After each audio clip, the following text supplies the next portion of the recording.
peuple de Dieu. Je vous aime beaucoup, Nalinga Bino Mingi. Yango na suis vraiment une initiative au sala vidéo oyo pour na tout partager na bino ya muke onaza nango.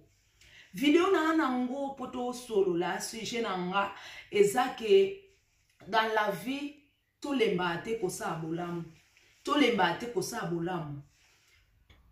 Et puis soto kabi soto sungi to c'est la retour te wana ekoma lokola bosa likelimba ngana pesa ke yepe il faut azongisanga azongiselanga wana eza subolingo te. Pourquoi na lobi bongo? Parce que ko sa bolamu eza na ba secret moko o biso to comprendre te. Bolamu eza na ba secret na kati o to comprendre te parce que tant ozo sa bolamu o sali mutu bolamu sans même causer la retour. Mutu sukwa kozongisela yo eza mutu azana ngo ebele koleka même mutu wana oyo sungaki et puis ozozela azo apesa abiso sans même kozela retour.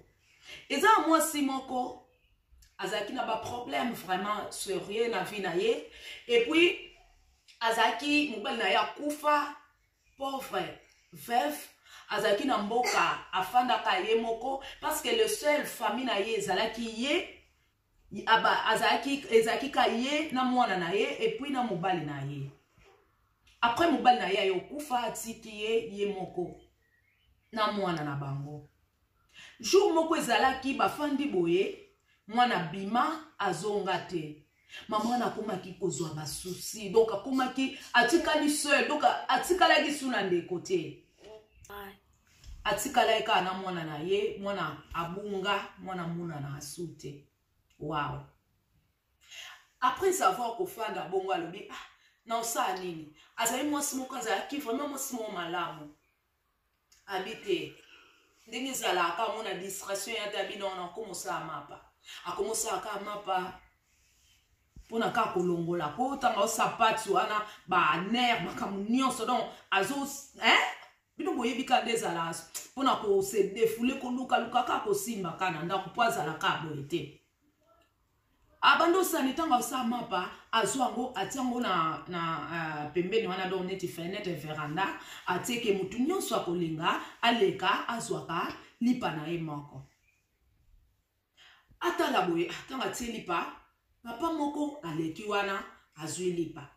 Mais siko zaki mtona papa ngotanga azwi lipa maman ngo ataliye kozela neti asenga ta merci alobake merci mama boye papa ngalobi na ye eloko te papa zwili pa akei alobika ke malamu osalaka ezongela yo et puis mabe oyo salaka ezalaka repa na yo. Ah mama ngo akei ah deuxième jour soit saliamo abi atala na myaka nsaki mutu mususu akoya le même mutu angoka aye azwili pa aleki abike mabe oyo salaka ezala epa na yo et puis malamu salaka ezongela yo ezakini tapsid na ye ah mukomoka lobi wabi ah mais afin de comment réfléchir habite malobo mutu alobela nga boye ezana o maloba kutu ya donc ya eza maloba moko te ya mutu akosenga ta merci donc eza maloba ya gratula. Donc, abiki ça maloba remerciement te. Après, abi non, muto donc et badaka otungisa ye donc comment tu habitude quoi. Muto ngo sikoyo muko muso afandi abi lelo penza muto maka muso sala ngado spimo ko yenga lipo funa tsango poison.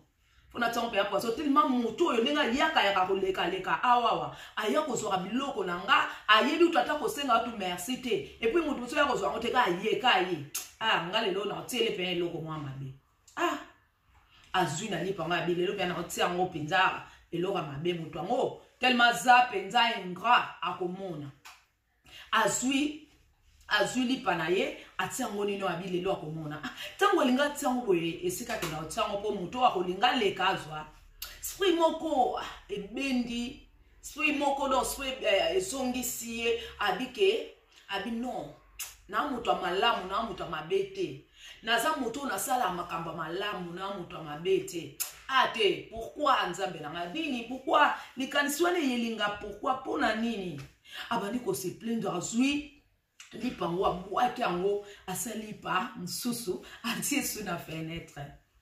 Après mwasi yango kaka tata yango pardon na bosanité aye lisuku leka azwi lisusu lipa alobi na ye kama bosalaka ezongela ezala na yo malamu salaka ezongela yo akeya bia papa obinga na okipe na Yesu te afandi na ye kaka atala boye porte ebeti babeti porte akefongola boye bandeko na manine mwana na ye oya bunga kala azongi mwana na yo ya lela bunga azongi tango ayambi mwana na ye na mawa na esengo nyonso esangani na mayamisu atuni okenda wapi abi okenda wapi mwana nga na lelaka yo okenda wapi abi mama tika nde na bima bongo nakuta na mutu moko akanganga kenda ko bomba ngai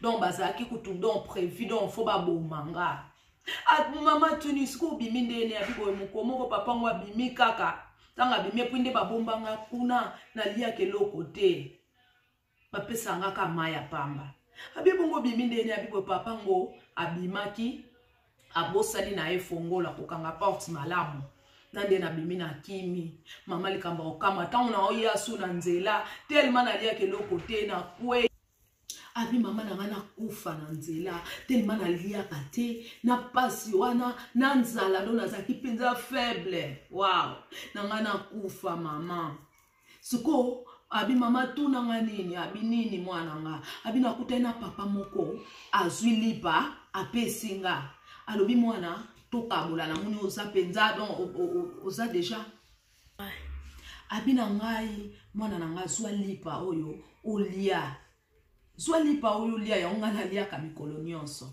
papa moko pauvre azalika na lipa moko yango apesinga après tanga pesinga na abi na papa merci abi na nga bolamu oyo mabo salaka ezongela yo mabo salaka ezala na yo et puis malamu salaka ezongela yo.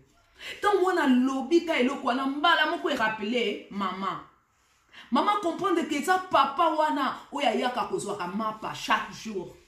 Maman comprendre que mapa na ya salaka yango sali nini ebikisi mwana na etango alinga ko kwevani to mwana na ya zanga keloko akolia. Mama fandi alele abi soki natiaka poison na lipa wana elingai ka koboma mwana nga moko ndeko na matala mokili ndenge balukaka tala fruit ya bolamu esika ememi mama wana oyo kosala bolamu esali ke ezongisela ye mwana na ye abunga ndeko na nga msuto ozalaka na vie muto pe na makambo asali nga na vie na otika solo bisete nga na vie na nga jamais kutomona su bolamu na nga jamais so akomona minu na nga. Est-ce que yo na vie na yo sala mutu mabete est-ce que nyonso sala ezalaka bolamu eza poto réfléchir bolamu na yo salela muninga ata ya zongiseli yo te yeba eza mutu moko oya zongisaka bolamu eza mutu moko oya bosana ate eza mutu moko azana bukwa ba souvenir et puis bolamu ozo salela batu lelo ekozongela ka yo te ezongela po mona na bana na yo ezongela pe libota na yo ezongela pe na bakoko na yo. C'est ça ngana partager na bino bandeko na nga yangwana to sala bolamu ata mutu wana sali yo mabe yo zongsela bolamu. Je sais que eza penda difficile surtout na ba moi na biso lelo so mutu na so mutu a aimé photo na yo te yo aimé photo na ye so mutu alinga opesi so mbote te yo pesa ye mbote lakiseke oza mutu amabete oza mutu amalamu et puis kobosana te ke ba acte eteyaka oleka maloba.